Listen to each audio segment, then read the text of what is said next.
หลังจากวันนี้ฉันจะขอจงเกลียดจงชังเธอฉันจะทำให้เธอทุกข์ทรมานไม่ต่างจากศิลาพี่ชายของฉันแน่เมษานางผู้หญิงชั่วรวมถึงคนที่เธอรักทุกคนด้วยณดลยืนกอดรูปหน้าศพของศิลาพี่ชายที่เขารักมากเขาอยู่ในชุดสีดำสนิทเพื่อไว้อาลัยให้กับศิลาเป็นครั้งสุดท้ายพี่ศิลาผมขอให้พี่ไปสบายนะส่วนทางนี้ผมจะจัดการให้พี่เองณดลพูดด้วยความแค้นที่มีอยู่เต็มอกหลายวันต่อมาณผับสุดหรูนี่เมษาพี่ชายของฉันก็เพิ่งเสียไปเธอยังมีหน้ามานั่งยิ้มละเลื่อนอยู่แบบนี้อีกเหรอณดลพูดกับเมษาที่นั่งดิ้งอยู่กับชายหนุ่มกล้ามโตอย่างละลื่นฉันก็เสียใจมากนี่นาฉันก็ต้องออกมาดิ้งเพื่อให้รู้สึกดีขึ้นฉันรักศิลาคนเดียวแล้วนี่ก็แฟนของน้องสาวฉันไม่ได้เป็นอย่างที่นายคิดนะณดลเมษาพูดด้วยท่าทางที่ดูเสแสร้งออดอ้อนเธอคิดว่าฉันจะเชื่อเธอเหรอเมษาเธอทำตัวแบบนี้ไม่สงสารพ่อกับแม่เธอบ้างหรือไงฉันละเสียดายเวลาที่พี่ศิลาทุ่มเทให้กับเธอซะจริงๆเขาไม่น่ามาหลงรักผู้หญิงทุเรศแบบเธอได้เลยแล้วเธอก็อย่าหวังนะว่าเธอจะรอดพ้นจากสิ่งที่เธอทำไว้กับพี่ชายของฉันเธอไม่มีวันได้มีความสุขหรอกเมษาณดลพูดเมษาได้ยินแบบนั้นก็มองหน้าของณดลแล้วค่อยๆลุกขึ้นเดินมาใกล้ณดลมากขึ้นณดลนายลืมเรื่องในอดีตไปไม่ได้หรอฉันรักนายนะเรามาเริ่มต้นกันใหม่ด้วยกันเถอะนะนี่เธอ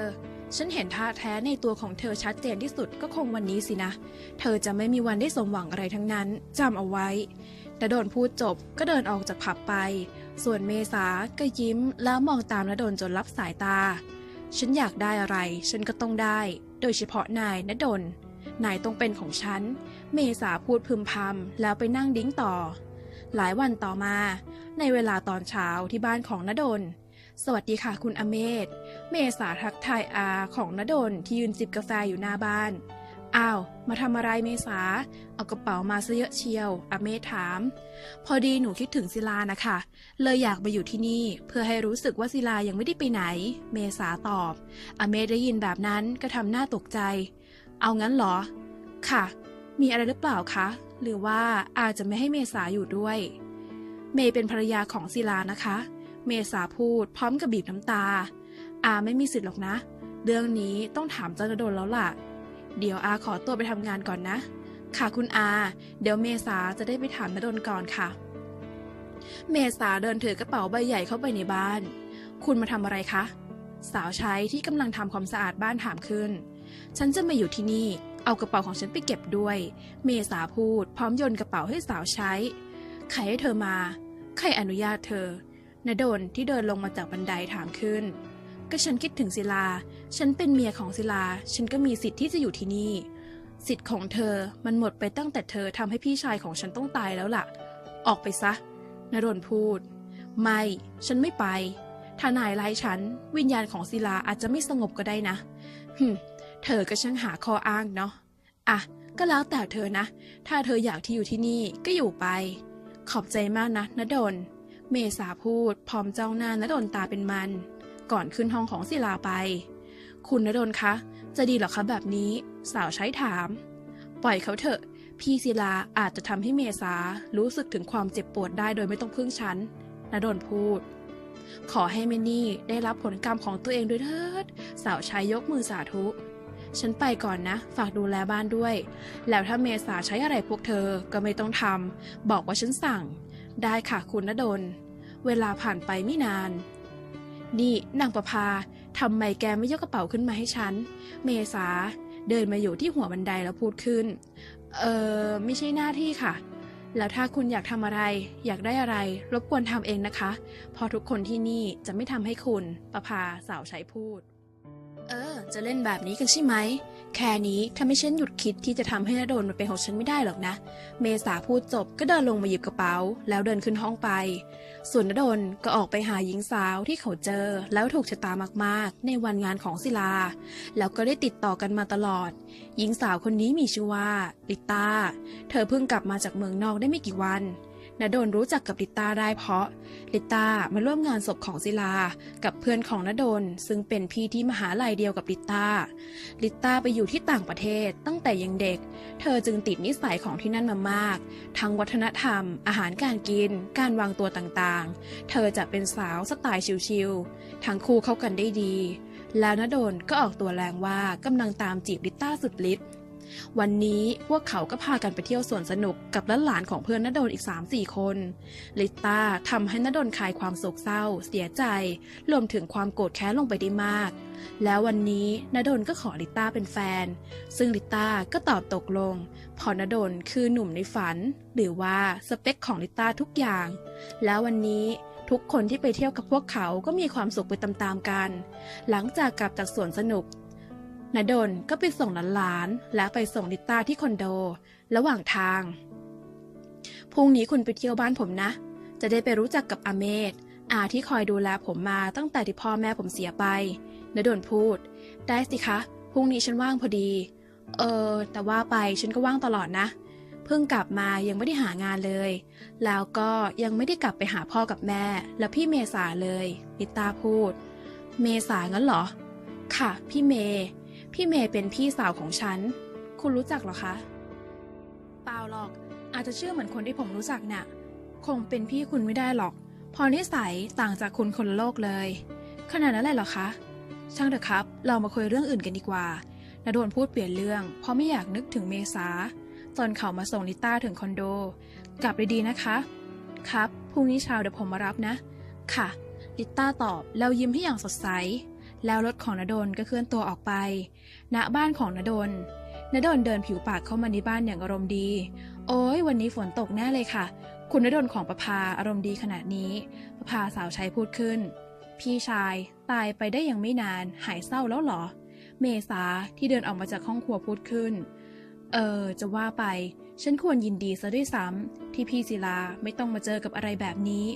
ณดลพูดพร้อมมองเมษาเหมือนเป็นขยะที่น่ารังเกียจแล้วเขาก็เดินขึ้นห้องของเขาไปเมษาได้ยินแบบนั้นก็กรี๊ดโวยวายนี่นายณดลนายว่าฉันงั้นเหรอมองอะไรพวกแกมันก็แค่ขี้ข้าจะไปไหนก็ไปเมษาด่าสาวใช้ที่ยืนมองเธออย่างสะใจด่าฉันเหรอสักวันนายจะต้องคานมาหาฉันนายณดลเช้าวันต่อมาประภาช่วยจัดโต๊ะอาหารไว้ฉันด้วยนะ2 ที่แล้วบอกอเมธด้วยว่าอย่าเพิ่งไปไหนรอฉันกลับมาก่อนณดลบอกกับสาวใช้แล้วก็รีบออกไปรับลิต้าคนสำคัญแน่ๆเลยประภาสาวใช้พูดเมื่อเห็นณดลรีบเมื่อณดลมารับลิต้าระหว่างทางที่มาที่บ้านของณดลคุณฉันตื่นเต้นแปลกๆลิต้าพูดตื่นเต้นอะไรที่บ้านผมไม่มีใครทำอะไรคุณหรอกมีแต่คนใจดีนะณดลพูดโดยลืมไปว่าที่บ้านของเขายังมีเมษาอยู่ด้วยไม่รู้สิฉันรู้สึกกลัวๆบอกไม่ถูกเอี๊ยดเสียงรถเบรกถึงแล้วณดลพูดโอ๊ยฉันยังไม่หายกลัวเลยเอาหน้าลงมาก่อนไม่มีใครทำอะไรคุณหรอกหน้าณดลเดินจับมือของลิต้ามาตลอดทางแล้วก็เข้ามาในบ้านโหยนี่บ้านหรือวังคะเนี่ยจะใหญ่ไปไหนลิต้าพูดไปเถอะอาเมธคงรอเราอยู่เมื่อเดินเข้ามาในบ้านแล้วเข้ามาในห้องรับแขกลิต้าก็ได้เจอกับอาเมธที่นั่งอ่านหนังสืออยู่สวัสดีค่ะหนูลิต้าค่ะลิต้าพูดพร้อมกับยกมือไหว้อาเมธเห็นดังนั้นก็ยกมือรับไหว้ตาถึงเหมือนกันนะณดลอาเมธแซวทำให้ณดลเขินนิดๆแล้วทั้ง3 คนก็นั่งคุยกันอยู่พักใหญ่คุณณดลคะอาหารพร้อมแล้วนะคะประภาพูดโอเคณดลตอบไปครับไปทานอาหารเช้ากันเมย์ขอทานด้วยคนนะคะเมษาที่เพิ่งลงมาจากบันไดพูดขึ้นพร้อมกับเดินเข้ามาหาณดลพี่เมย์ลิต้าเมษาและลิต้าตกใจแล้วเรียกชื่อกันเมื่อได้เห็นหน้ากันแกมาทำอะไรที่นี่เมษาถามคือณดลเห็นดังนั้นก็หน้าเปลี่ยนไปจากยิ้มก็กลายเป็นหน้าเบื้องตึงแล้วพี่มาอยู่อะไรที่นี่แล้วไม่อยู่ที่บ้านกับพ่อแม่หรอลิต้าถามเดี๋ยวก่อนนะก่อนที่จะถามอะไรกันช่วยตอบคำถามของฉันก่อนพวกเธอรู้จักกันหรอณดลถามนี่คือพี่เมย์ที่ฉันพูดถึงไงคะ พี่เมย์เป็นพี่สาวแท้ๆของฉันลิต้าตอบด้วยหน้าตาที่ใสซื่อจริงเหรอณดลถามย้ำเพื่อความมั่นใจอีกครั้งก็จริงนะสิคะเนี่ยน้องสาวที่ฉันพูดถึงบ่อยๆตอนที่ไปเที่ยวเมษาตอบแล้วทำไมฉันไม่เคยรู้ทั้งที่เธอก็เป็นภรรยาของพี่ศิลาทำไมฉันไม่เคยรู้จักลิต้ามาก่อนณดลถามก็ลิต้าไปอยู่แต่ต่างประเทศไม่เคยกลับมาที่นี่เลยนายจะรู้จักได้ยังไงเมษาพูดพี่เมย์อย่าบอกนะว่านี่คือน้องชายของพี่ศิลาแล้วนี่ก็บ้านของพี่ศิลาลิต้าพูดก็ใช่ไงไม่งั้นฉันจะมาอยู่ที่นี่หรอถ้าแกรู้แล้วก็กลับไปซาลิต้าอย่ามาวุ่นวายที่นี่เมษาพูดไม่ได้ห้ามใครไปไหนทั้งนั้นถ้าฉันไม่อนุญาตณดลพูดเสียงแข็งทำให้ลิต้ามองเขาด้วยสายตาแปลกๆเพราะเธอไม่เคยเห็นเขาเป็นแบบนี้มาก่อนลิต้าเธอหลอกฉันณดลพูดหลอกอะไรฉันหลอกอะไรคุณเธอมีแฟนอยู่แล้วเธอจะมาหลอกฉันทำไมคุณพูดอะไรฉันไม่เข้าใจเมษาบอกฉันว่าผู้ชายที่อยู่ในผับคือผู้ชายของเธอผับอะไรฉันไม่เคยไปเราก็ไม่รู้ไม่เคยมีผู้ชายที่ไหนด้วยฉันเพิ่งกลับมาจากต่างประเทศคุณก็รู้นี่เอานาริต้าแกกลับไปก่อนเถอะเมษาพูดฉันบอกแล้วไงว่าถ้าฉันไม่สั่งห้ามใครไปไหนทั้งนั้นเฮ้ยจะเย็นๆก่อนนะโดนอเมธพูดเมื่อเห็นนะโดนเปลี่ยนไปจากเมื่อกี้มากคุณอาครับคุณอาช่วยไปเคลียร์งานที่บริษัทให้ผมทีนะเดี๋ยวผมขอจัดการทางนี้ก่อนก็ได้แต่ณดลต้องใจเย็นๆนะอเมธพูดพร้อมหยิบกระเป๋ากำลังจะเดินออกจากบ้านไปคุณอาคะลิต้าขอไปด้วยลิต้าพูดพร้อมกับเดินตามอเมธไปณดลคว้าข้อมือของลิต้าเอาไว้ห้ามไปไหนส่วนคุณอาเชิญไปได้เลยครับณดลพูดจบอเมธก็เดินออกไปทันทีนี่คุณฉันเจ็บผมก็เจ็บคุณรู้ไหมพี่สาวของคุณทำอะไรไว้กับพี่ชายของผมบ้างแล้วคุณยังจะมาทำร้ายจิตใจผมอีกเหรอเดี๋ยวก่อนนะฉันว่าคนกำลังเข้าใจอะไรผิดนะฉันขอตัวก่อนคืนพูดอะไรไปตอนนี้คุณก็ไม่ฟังฉันเลยลิต้าพูดจบก็หันหน้าหนีณดลแล้วเดินออกจากประตูมานี่คุณปล่อยฉันนะฉันจะกลับบ้านปล่อยลิต้าโวยวายเพราะร่างของเธอถูกณดลอุ้มแล้วพาขึ้นมาบนห้องของเขาทันทีเธอต้องอยู่ที่นี่อยู่ชดใช้ในสิ่งที่เธอและพี่สาวของเธอทำกับพวกฉันเธอก็คงไม่ต่างจากพี่สาวของเธอสินะมัวมีเลือดณดลโยนลิต้าลงบนเตียงของเขาแล้วพูดฉันไม่คิดเลยนะว่าคุณจะเป็นคนแบบนี้คุณณดลที่ฉันเป็นแบบนี้ก็เพราะพวกเธอนั่นแหละฉันมี2 ทางให้เธอเลือกถ้าเธอออกจากที่นี่ไปพี่สาวของเธอจบไม่สวยแน่หรือเธอจะอยู่ที่นี่พี่สาวของเธออาจจะไม่ถูกฉันอาฆาตเธอเลือกเอานาริต้าฉันไม่เข้าใจคุณทำแบบนี้ทำไมณดลไม่ฟังที่ลิต้าพูดเขาพูดจบเขาก็เดินออกจากห้องไปประภาถ้าลิต้ายังอยู่ที่นี่ฝากหาเสื้อผ้าให้เธอด้วยนะฉันจะไปที่บริษัทก่อนณดลพูดจบก็รีบขับรถออกไปอย่างไวส่วนเมษาก็รีบเข้ามาหาลิต้าในห้องของณดลนี่ลิต้าแกรีบออกไปซะเถอะนายณดลไม่รักใครจริงหรอกนะแกโดนหลอกแล้วเมษาพูดพี่เมย์ไปกับลิต้านะพี่จะมาอยู่ที่นี่ทำไมพี่ศิลาก็ไม่อยู่แล้วเอาหน้าฉันจำเป็นแกรีบไปเถอะถ้าไม่อยากโดนนายณดลหลอกเมษาพูดใส่ร้านณดลสารพัดถ้าพี่ไม่ไปลิต้าก็คงไปไม่ได้หรอกลิต้าเป็นห่วงพี่โอ๊ยแกจะไปเป็นห่วงฉันทำไมเอาอย่างนี้แล้วกันคืนนี้แกไปนอนที่ห้องฉันส่วนฉันจะมานอนที่นี่เองแกจะได้ไม่ต้องโดนทำร้ายแล้วพี่ล่ะฉันดูแลตัวเองได้ตกลงตามนี้นะเมื่อเมษาคุยกับลิต้าเสร็จก็ออกจากห้องไปส่วนลิต้าก็เห็นสมุดเล่มเล็กๆของณดลลิต้าจึงเปิดอ่านข้างในเขียนเรื่องราวของศิลาเอาไว้บอกถึงการตายของศิลาทำให้ลิต้ารู้ว่าทำไมณดลถึงพูดแบบนั้นแล้วเมื่อเธอเปิดอ่านต่อไปก็เห็นสิ่งที่ณดลเขียนเกี่ยวกับตัวของเธอทำให้ลิต้ารู้ว่าณดลรักเธอมากแต่ที่พูดแบบนั้นเพราะว่าเมษาบอกว่าลิต้ามีแฟนแล้วคือผู้ชายในผับที่เมษาชอบไปมั่วด้วยลิต้ารู้ดังนั้นก็ปิดสมุดแล้วเดินลงมาข้างล่างก็เจอกับประภาลิต้าจึงถามประภาเกี่ยวกับเรื่องราวความเป็นมาทั้งหมดประภาก็บอกทุกอย่างที่รู้โดยเฉพาะเรื่องที่เมษามีชู้แล้วทำให้ศิลาต้องตายเมื่อลิต้ารู้ดังนั้นก็รู้สึกผิดต่อณดลที่พี่สาวของเธอทำแบบนั้น แล้วก็รู้สึกสงสารณดลมาก เธอจึงรอณดลกลับมาแล้วจะอธิบายทุกอย่างให้ณดลฟังว่าเธอไม่ได้มีใครจริงๆแล้วจะขอโทษในสิ่งพี่สาวของเธอทำขณะที่เธอนั่งอยู่ที่โซฟานิริตาเราตกลงกันไว้ว่ายังไงแล้วแกมานั่งอะไรตรงนี้ไปนอนได้แล้วเมษาในชุดนอนสายเดี่ยวสีแดงสุดเซ็กซี่พูดขึ้นลิต้ายังไม่ง่วงนะพี่ไปนอนก่อนเถอะงั้นก็ดื่มน้ำส้มนี้ก่อนนะจะได้สดชื่นเมษารู้ว่าลิต้าคงไม่ทำตามที่เธอบอกแน่เธอจึงใส่ยานอนหลับในน้ำส้มนั้นขอบคุณค่ะพี่เมย์ลิต้าพูดจบก็ดื่มน้ำส้มจนหมดแก้วแล้วเธอก็หลับไปประภามาช่วยฉันพาลิต้าขึ้นไปนอนหน่อยสิยายน้องคนนี้ง่วงแล้วก็เป็นแบบนี้ตลอดเลยพาไปที่ห้องของฉันนะได้ค่ะประภาตอบเมื่อพาลิต้าขึ้นไปนอนที่ห้องแล้วเมษาจึงไปนอนที่ห้องของณดลแล้วปิดไฟมืดสนิทสักพักใหญ่ณดลก็กลับเข้ามาในห้องแล้วเปิดไฟดวงเล็กที่หัวเตียงเพราะไม่อยากรบกวนลิต้าณดลนั่งลงที่เตียงข้างๆเมษาที่เขาคิดว่าเป็นลิต้าที่นอนหันหลังให้กับเขาฉันรักเธอแต่เธอทำลายหัวใจของฉันเธอต้องอยู่กับฉันแบบนี้ตลอดไปณดลพูดพร้อมกับลูบหัวของเมษาได้สิคะฉันจะอยู่ข้างๆคุณตลอดไปเมษาพูดแล้วลุกขึ้นนั่งเผยให้เห็นชุดสีแดงสุดเซ็กซี่นี่เธอเข้ามาได้ยังไงณดลถามพร้อมกับลุกออกจากเตียงฉันรักคุณนะคะณดลฉันถามว่าเธอเข้ามาได้ยังไงแล้วลิต้าไปไหนโอ๊ยก็อยู่ห้องฉันนู่นจะถามหามันทำไมอย่าบอกนะว่าลิต้าเต็มใจให้เธอมาอยู่ที่นี่ก็ใช่ไงมะเมษาจะทำให้คุณลืมทุกอย่างเองทุเลศลิต้าเธอณดลพูดพร้อมกับรีบออกจากห้องไปอ้าวจะรีบไปไหนโอ๊ยโง่ทั้งพี่ทั้งน้องเมษาพูดส่วนณดลก็รีบพุ่งตรงไปยังห้องของลิต้าที่ลิต้าอยู่ตอนนี้เขาเข้ามาในห้องแล้วล็อกประตูทันที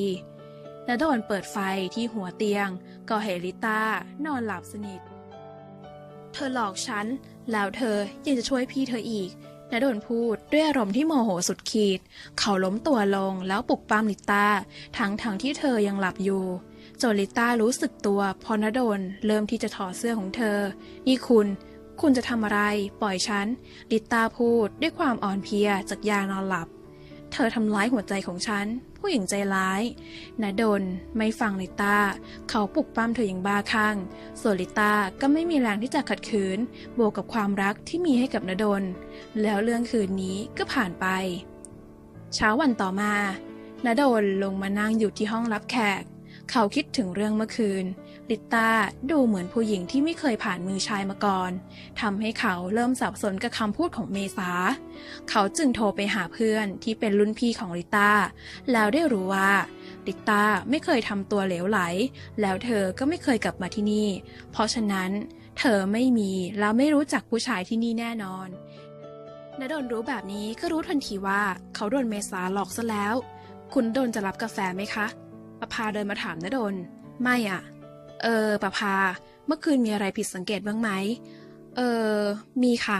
คุณเมษาให้ประภาพยุงคูลิต้าขึ้นไปนอนที่ห้องของเธอคูลิต้าหลับสนิทมากเลยนะคะ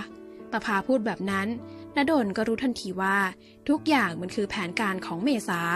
ณดลจึงรีบไปหาริต้าที่กำลังนอนหลับอยู่เขากอดริต้าเอาไว้แน่นผมขอโทษที่เข้าใจคุณผิดริต้าก็รู้สึกตัวตื่นนี่คุณจะทำอะไรฉันลิต้าผมขอโทษคุณให้อภัยผมได้ไหมณดลพูดแล้วกอดลิต้าเอาไว้แน่นคุณณดลฉันตั้งหากที่ต้องขอโทษคุณที่ช่วยอะไรคุณไม่ได้เลยสิ่งที่พี่เมย์ทำกับพวกคุณฉันเพิ่งรู้ว่ามันเกิดอะไรขึ้นบ้างฉันโทรไปถามที่บ้านพวกเขาบอกว่าพี่เมย์กำลังหนีเพราะทำสิ่งที่ไม่ดีเอาไว้มากพ่อกับแม่ของฉันก็ตัดขาดจากพี่เมย์แล้วฉันขอโทษด้วยนะที่ต้องเกิดเรื่องอะไรแบบนี้กับครอบครัวของคุณ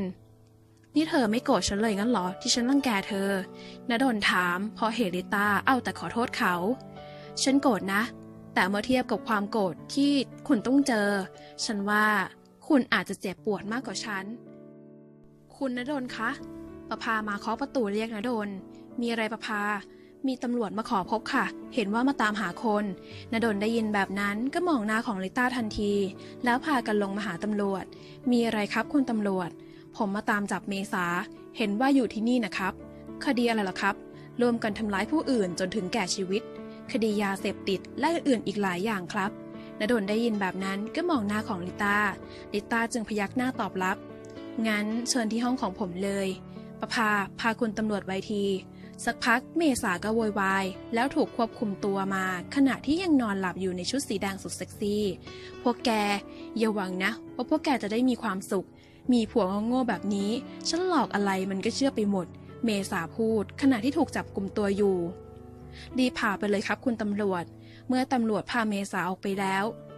ตอนนี้ฉันไม่โง่แล้วนะฉันรู้ว่าอะไรเป็นอะไรแล้วควรทำอะไรต่อไปแต่งงานกับฉันนะลิต้าแหม